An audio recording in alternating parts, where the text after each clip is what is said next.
for our next reading biography lesson. And today we are going to be reading the book Helen Keller. This is by Kitson Jazinga. If you don't know who Helen Keller is, she's a truly inspirational, motivating person. Just for the fact that she did all she did. She had some things that might have limited or stopped other people, but she never let anything stop her. So it's a very, very inspirational story. Now, as we're reading this book today, we're going to go over our goals. So we're going to start, if you remember, every lesson that we do for reading biography has two goals. We have a reading goal and a social studies goal. So I'm going to read it and I can determine, ready? For our reading goal, and you can read it with me. I can determine, figure out, the main idea of a text and key details for support. So we're really going to try to determine and figure out. We're not doing a summary. We're not doing like a big main idea summary, but we are trying to find those most important facts. That's really the key details. And they could almost be kind of like a main idea, because those are like that's like in one sentence, what's it all about? Because we're trying to find like the most important things. What our book. We're going to be using this reading goal today, your social studies goal. Let's read it and I can explain. Ready? I can explain how specific or certain people have done important actions to help change the world around them in history. And so just those important actions are just like important things that they did. And like how they changed history, like for past events. Now, typically, we would be reading this book National Geographic.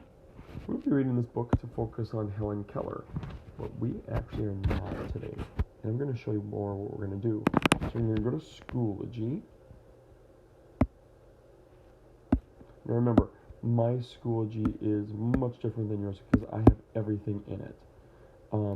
I have all of your lessons just sitting here waiting to send to you.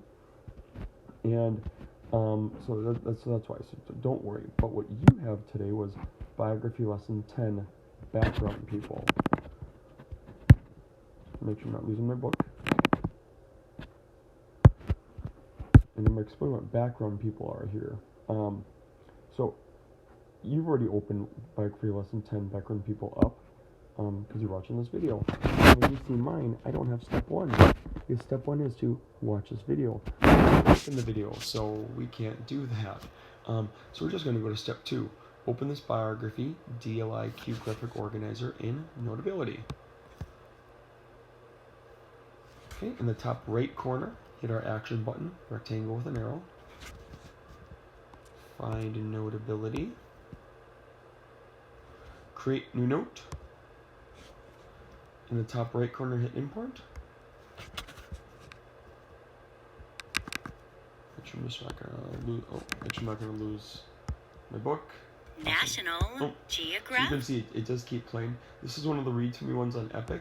So after we're done with this lesson, if you want to go back and just watch the video again, you can watch the video again. Or if you want to just read the book again by yourself, you can always go to Epic. You can read it, or you can have Epic read it to you. Now, for this DLIQ, almost forgot. Name on the top. There you go. Name up on the top. Always do that just so I know who's who when I'm going through them. But here's our title, DLIQ Biography Graphic Organizer.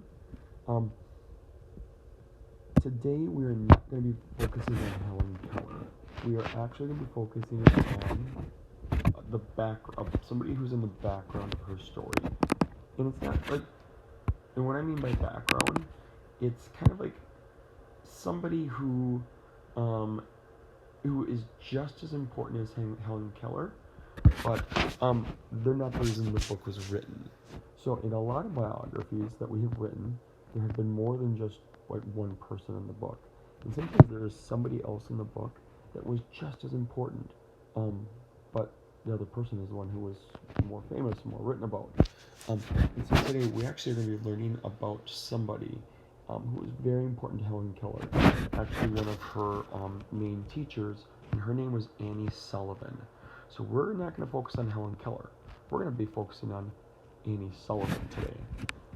But before we learn about Annie Sullivan and how she helped Helen Keller, we are going to just go through our graphic organizer. So let's read. We can read this goal here again.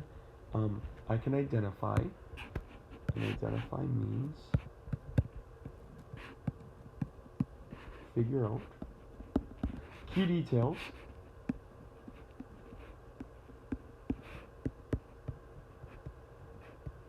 Most important facts. So I can figure out or identify key details, or the most important details or facts, to build background information about an important person. So that's what we're going to be doing today to learn more about Annie Sullivan. So this graphic organizer is split into two columns. We have our question side, we have our idea side. Question side, what did you do? So this is really more about author's purpose. I'm not going to get my book here. National Geographic. So author's purpose, what did we do? Well, this is more of an what did he do? This really is an author's purpose question because it can be entertain.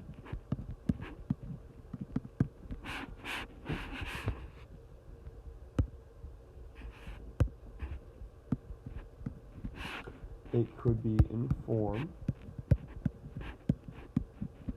or it could be more persuade. Remember that entertain means more of like a fun kind of story, usually fiction. Inform is where you're learning facts, usually nonfiction. And persuade is they're trying to have you think a certain opinion.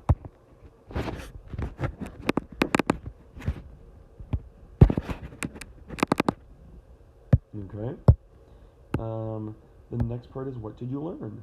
And that's really where we're going to try to get 2 to 3 key details about what you learned. What was interesting? That you're going to be doing 1 to 2 opinions about what you thought was interesting. And then what questions do you have?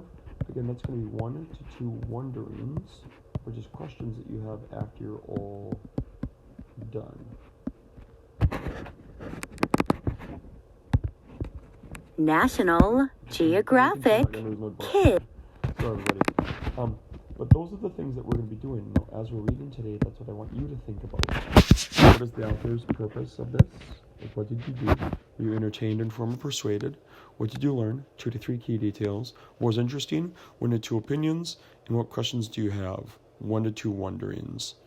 Now, like when I say 2 to 3 key details, 1 to 2 opinions, 1 to 2 wonderings, you might only have 1. For each of these boxes, you need to have at least 1 idea in each box. But I have these numbers as kind of like some goals. If you can try to do those, that'd be great. It would be deepen your reading even further, and your understanding even further. I'm going to stop right here, though. This video is just getting a little bit long. And then the next one we'll be getting to read all about Annie Sullivan.